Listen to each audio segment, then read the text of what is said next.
Sisi 550 daw. Mahal naman, parang di pamilya. 200 na lang.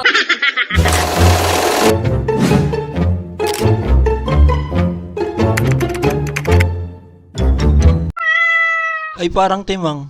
Ngayong araw, mag-harvest muna ako ng weeds bago ako mag-deliver ng mga damit. Magpapaalam naman sana ako sa may-ari ng malunggay. Kaso pag sipat ko, sarado pa yung pinto nila. Pag sarado ang pinto, may ginagawa. At pag may ginagawa, bawal ang istorbo, bawal ang abala. Kaya kesa makaperwisyo, kumuha na ako ng walang paalam. Lagi naman ako kumukuha dito. Hindi nga lang ako lagi nagpapaalam. Pero pag nakikita kong lumalabas yung may-ari, sinasabi ko, pahingi ng malunggay. Tapos sasabihin niya, sige, kuha ka na. Pero nakakuha na ako nun. Naluto ko na nga at nakain. Ibang klase kasi ako manghingi. Kuha muna bago paalam.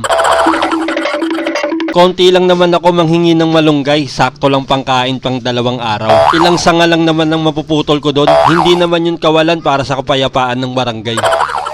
Pagkatapos kong manguha ng malunggay, pumunta na ako dito sa tahimik na barangay. Bars. Ganon mag-represent ang barangay. May halong pagmamahal. Meron pa kasi akong mga stock na damit na kailangan kong ibenta. Kailangan ko kasing mabenta to para mapaikot yung puhunan. Mahirap talaga kapag nagsisimula ka pa lang sa negosyo. Bukod pa doon, kailangan ko talaga ng pera ngayon. Kunin mo na yun, tol. Mura na yun eh. 500. Tumawad pa. Buti na lang andito si Brad Roma. Saktong-sakto pa naman sa motor niya yung long sleeve, kulay pula at puti. Kaya sabi ko kapag binili niya yan, bibigyan ko siya ng previous na snow beer. Ayun, payag agad. Bale, ito nga pala yung karwasya nila. Sarado ata ngayon kasi walang tubig. Grabe naman, lagi na lang walang tubig. Ang masakit pa doon, ninanakaw pa daw yung mga magic basahan nila. Kaya bago pa humaba ang kwento, sinama niya na ako sa bahay nila. Kukuha lang daw siya pambayad, edi sumama na ako. Baka kasi makita ko yung asawa niya, aalokin ko rin ng damit. Buti na lang tagumpay. Kasi pagdating namin sa kanila, andun yung asawa niya, busy, walang ginagawa.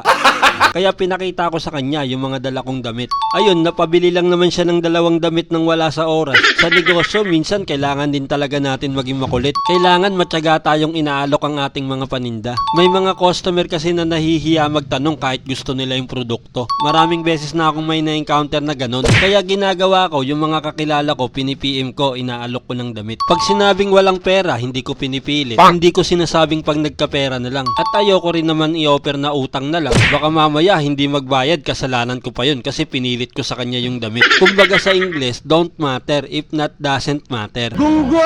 Kaya bago pa ako mag-English ng mahaba, kumain na muna ako. Grabe naman yung sausawan ng siomay dito. Sobrang anghang. Kahit pusang nagugutom, hindi to titikman eh. Pero masarap siya. Baka hindi lang talaga ako sanay sa ganito kaanghang na pagkain. Pang level 1 lang siguro ako. Ito, tansya ko siguro mga pang level 7. Tapos itong sauce nila ng fishball, masarap din. Pwedeng iulam.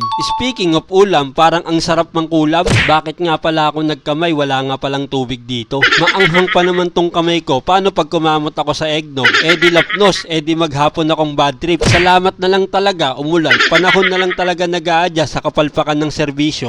Isipin mo, pati plato, pinaliligo na namin sa ulan. Namimiss na nilang mabasa, matagal na silang tuyong-tuyo. Para silang OFW na tinanggalan ng passport. Hindi makauwi kung kailan nila gusto, kaya walang dilig. Dahil may tubig galing sa taas, medyo sinipag si Asya magmap.